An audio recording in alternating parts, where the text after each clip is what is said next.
Hi, my name's Alanna from Best IELTS Online. For those of you who don't know me, I'm an IELTS tutor and I've been teaching English to overseas students for the last 16 years. So everything you'll read on my website bestieltsonline.com or see in these videos I'm putting on YouTube is based on my experiences with students during that time. In this video, I'd like to talk about the IELTS speaking test and more specifically, the best way to get Band 7 in the IELTS speaking test. I find the majority of my students need Band 6 or Band 7 in their IELTS test, so I've decided to go for the higher band of the two. The IELTS speaking test, it comes in the form of an interview with a specially trained IELTS examiner. It's done at a different time to the listening, reading and writing tests. Sometimes it's in the afternoon, sometimes it's on a different day. And the IELTS Test Centre, where you're taking your test, will inform you of your interview time. And I strongly suggest you arrive early. This is both for your nerves, out of respect for the examiner, and also there are even some centres that if you're too late, they won't allow you to sit your test, and it's too much money to spend to not sit your test. So I looked at the IELTS speaking band descriptors, the public version, and you can find these on bestieltsonline.com. They're in the bottom right hand corner in the links section, and I've basically taken out the information of what is required to get Band 7. Now the examiner assesses you on 4 criteria. Let's look at the first one, fluency and coherence. Here the examiner is looking at how your speech flows. So as we can see here for Band 7, the descriptor says the candidate speaks at length, so basically have no problem speaking, without noticeable effort or loss of coherence. So it should be smooth, easy speech flow. They do allow for a few issues though. If you look here, it says may demonstrate language-related hesitation at times, or some repetition and or self-correction. So you're not expected to be perfect at Band 7. That's what we want at Band 9.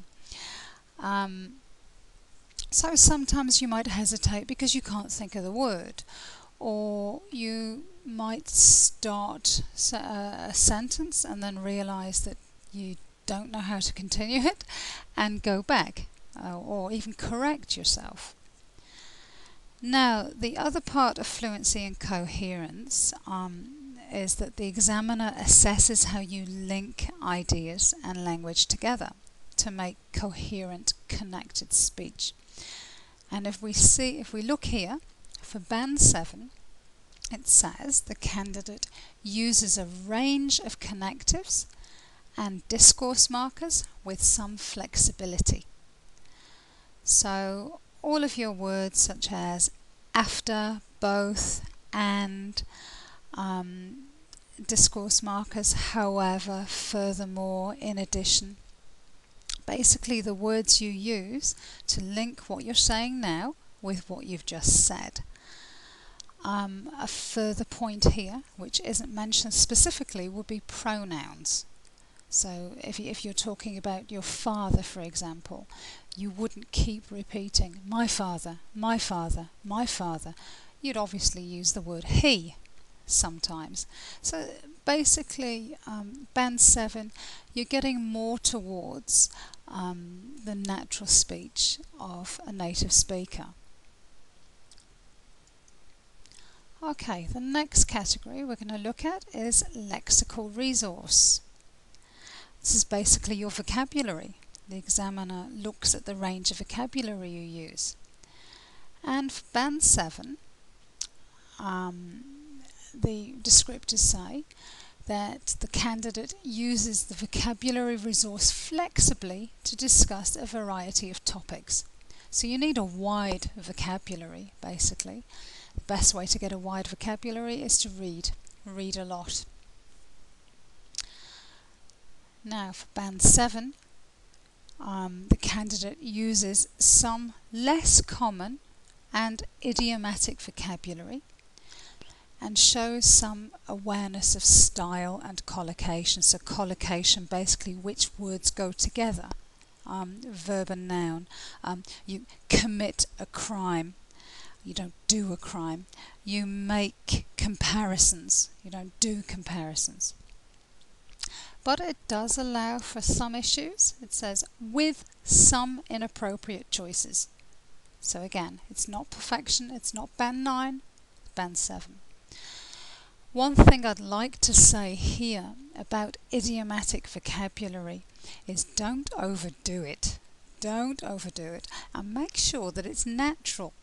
You know, sometimes I find with some of my students that maybe in their own country they've received a book on here are some IELTS idioms to use, and then they try to get them into every sentence, and it sounds really fake.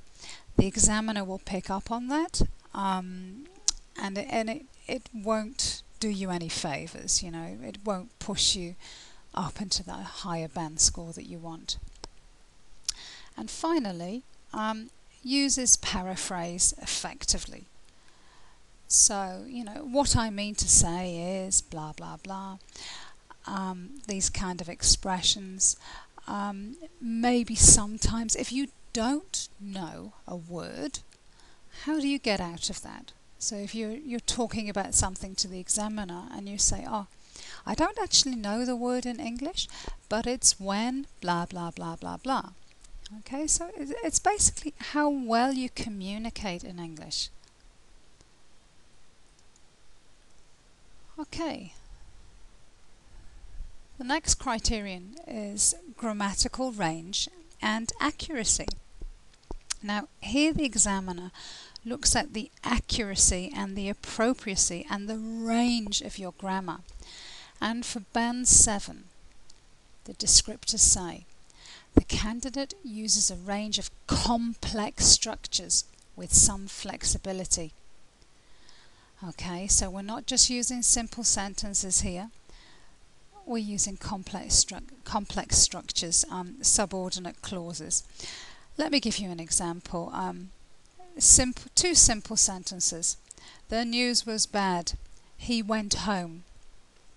Okay, so a slightly more complex way of saying that would be, having heard the bad news, he went home.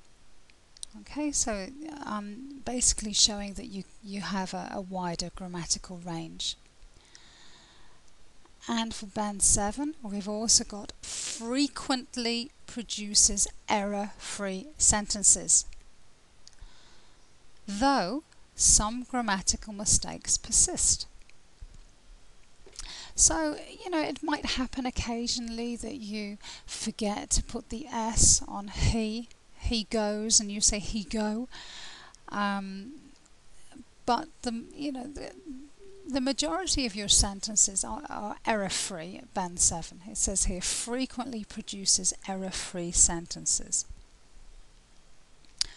Okay, and the fourth criterion is pronunciation.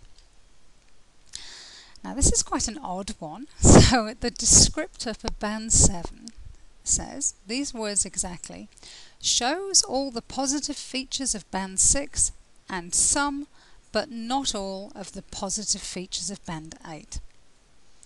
So let's look at what is required for Band 6. Now remember, you must have all of these features to get Band 7. These must be perfect. So the first one says, uses a range of pronunciation features with mixed control. Now, what are pronunciation features? We've got individual sounds, or the phonemes. These are the smallest sounds in the English language. that a native speaker recognises as making a difference in meaning. We've got stress, so the greater emphasis of some syllables or words over others during speech. We've got rhythm, that's the regular repetition of stress in time, and intonation, so the rise and fall of the voice when speaking. So they're your basic pronunciation features. And note that it says uses a range of pronunciation features, so these ones I've just mentioned, with mixed control. So that basically means they're not always correct. Next criterion for Band 6 pronunciation is show some effective use of features, but this is not sustained. Okay, so that's quite similar to the first comment here. Basically, you have to show that you can use these features, but you can't always use these features. And finally, can generally be understood throughout, though mispronunciation of individual words or sounds reduces clarity at times. Okay, so that's Band 6 pronunciation. So to get Band 7, we have to, the examiner has to be able to look at each of these things here and go, yes, yes, yes. Then we look at Band 8. Remember that Band 7 has to show all the features of Band 6 and some, but not all, of Band 8. Because if you had all of Band 8, then you'd be Band 8. So let's look at Band 8 pronunciation features, pronunciation criterion. Uses a wide range of pronunciation features. So what we mentioned before, individual sounds, stress, rhythm, intonation. Sustains flexible use of features with only occasional lapses. Okay, so do you remember in Band 6 it said that you couldn't sustain these features? By the time you get to Band 8, you should be able to sustain a flexible use of the pronunciation features and only make a mistake occasionally. And finally, is easy to understand throughout. L1 accent. L1 accent is basically your mother tongue accent. So if you're Italian, it would be your Italian accent. If you're Chinese, it would be your Chinese accent. So that's your L1 accent. Your L1 accent has minimal effect on intelligibility. One thing I've found with students over the years from various nationalities is people are sometimes get a little bit too concerned about their accent. You don't need to sound like a British person or an American or an Australian to be understood by people. You can have an accent and people can still understand you. You know, if you go to Britain, we've got different accents in every different town, but we understand each other. So basically, don't worry too much about your accent, but make sure that you can actually be understood. Okay, so that's the pronunciation criteria. Remember, for Band 7, you need to have all of the features of Band 6 and some, but not all, of Band 8. If you'd like further speaking test tips, why not download my free report, Speaking Test Tips from an IELTS Tutor, from bestieltsonline.com. I've had very positive feedback about this report, that people have found it useful, so why not have a look yourself. Thanks for listening today, and I wish you all the best in your IELTS test. Bye.